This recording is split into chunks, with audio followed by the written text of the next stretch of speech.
Hello மக்களே, welcome to day with பாரு. இது ஒரு அன்எக்ஸ்பெக்டடான ஒரு வீடியோ, அன்பிளான்டு வீடியோ. இது நான் வந்து பிளான் பண்ணியே எடுக்கலை. ஸோ நான் வந்து ஃபஸ்ட்லேருந்து என்னால் காட்ட முடியல. நான் ஒரு பாக்ஸில் வந்து நீங்கள் ஆல்ரெடி பால் காய்ச்சுவீங்க இல்லையா, கொஞ்சம் திக்கான பால் வாங்கி காய்ச்சுறீங்க அப்படின்னா அந்த பால் காய்ச்சி ஆறுனதுக்கப்புறம் ஃப்ரிட்ஜில் வச்சு அதுலேருந்து ஏடு வரும். நான் அது எல்லாத்தையும் சேவ் பண்ணி ஒரு 4-5 பிளாஸ்டிக் கண்டெய்னரில் சேவ் பண்ணி எடுத்து வச்சு இந்த மாதிரி ஒரு பாத்திரத்தில் மாற்றி அதை பிளெண்ட் பண்ணுறேன். அது கொஞ்சம் ஜில்லுன்னு இருக்கும் போதே நீங்கள் பிளெண்ட் பண்ணணும்.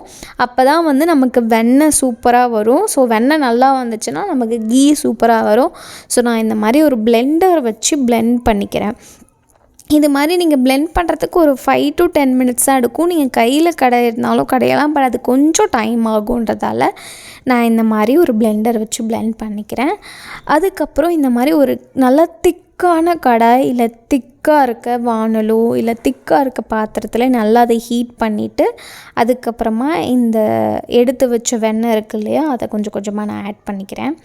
மீன்வைல் நீங்கள் வந்து நிறைய பேர் வந்து சப்ஸ்கிரைப் பண்ணாமல் பார்க்குறீங்க. தயவு செஞ்சு டே வித் பாருவை சப்ஸ்கிரைப் பண்ணுங்கள்.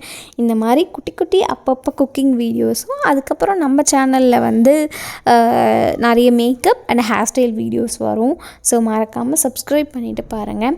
அண்ட் வீடியோ பிடிச்சிருந்தா ஷேர் பண்ணுங்கள், கமெண்ட் பண்ணுங்கள், மறக்காமல் லைக் பண்ணுங்கள். ஸோ நான் இந்த மாதிரி ஒரு 5 minutesக்கு ஒன்ஸ் வந்து இந்த வெண்ணெய் நம்ம போட்டிருக்கோம் இல்லையா, அதை நான் வந்து கிளறி விட்டுகிட்டே இருக்கேன். அப்போ தான் வந்து அது இன்னும் கொஞ்சம் சீக்கிரமாக மெல்ட் ஆகும் அப்படின்றதால. ப்ளஸ் நம்ம கரண்டி வச்சு கிளறிக்கிட்டே இருக்கும்போது தான் வந்து அது பொங்காமல் இருக்கும். நீங்கள் சப்போஸ் சின்ன பாத்திரத்தெலாம் வச்சிங்கன்னா கண்டிப்பாக கொஞ்சம் ஒரு 2 minutes 3 minutesக்கு ஒன்ஸ் கிளறிட்டே இருங்க. அப்போ தான் அது பொங்காது. நான் வந்து பார்த்திங்கன்னா கொஞ்சம் பெரிய கடாயாக தான் வச்சுருக்கேன். ஸோ தட் எனக்கு அது பொங்கக்கூடாது அப்படின்றதுக்காக. அண்ட் நீங்கள் ஒரு 5 minutes மூடி வச்சியும் பண்ணலாம், இல்லை திறந்து வச்சியும் பண்ணலாம். அது வந்து உங்களுக்கு எப்படி அந்த பாத்திரம் இருக்கோ அதை பொறுத்து தான். நான் வந்து இதில் ஒரு மிஸ்டேக் பண்ணிட்டேன்.